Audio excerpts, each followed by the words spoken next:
নাড়িয়ে নিলাম এটাকে। এবার এর মধ্যে যোগ করব কিছুটা KMnO4।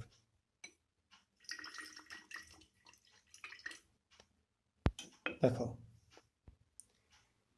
যোগ করবার কিছুক্ষণের মধ্যেই কালারটা আস্তে আস্তে ফেড হয়ে গায়েব হয়ে যাচ্ছে, দেখতে পাচ্ছেন নিশ্চয়ই, আশা করা যায়।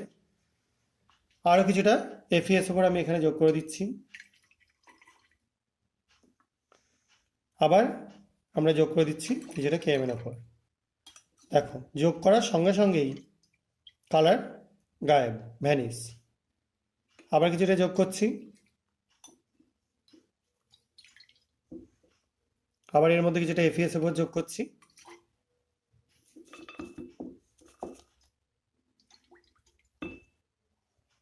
কালার ফেড হয়ে যাচ্ছে, দেখো কালার আস্তে আস্তে ভ্যানিশ হয়ে যাচ্ছে।